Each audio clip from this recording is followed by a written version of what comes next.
Hong Kong lawmakers have unanimously passed a new tough national security bill that critics believe will curtail civil liberties.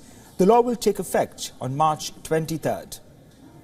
The legislation, known as Article 23, punishes offences including treason, sabotage, sedition, theft of state secrets, external interference and espionage. The sentences range from several years to life imprisonment.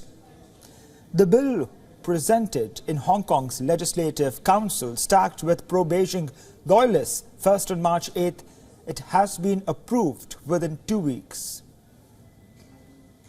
The new law expands a controversial national security law earlier imposed by China.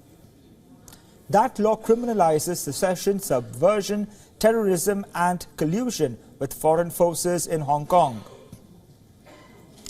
The new law will have an extraterritorial effect outside Hong Kong. Concerns have risen that it could be used to intimidate free speech in other jurisdictions. Hong Kong, a former British colony, returned to Chinese rule in 1997. It then became the Hong Kong Special Administrative Region of the People's Republic of China. The framework allows the city some freedom that its mainland counterparts don't enjoy.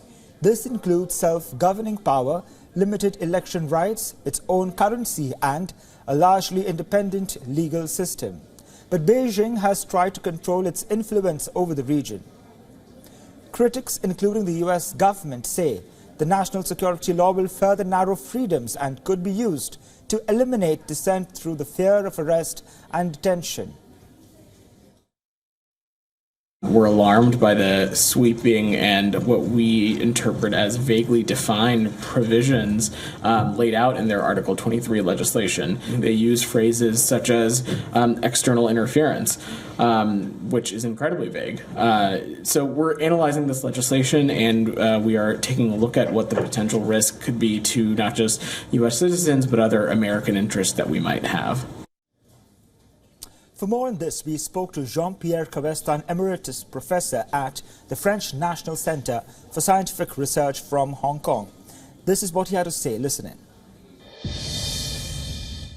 Well, according to the Basic Law of Hong Kong, enacted in 1990, Article 23 compelled the Hong Kong Authority, after the handover in 1997, to enact a national security law.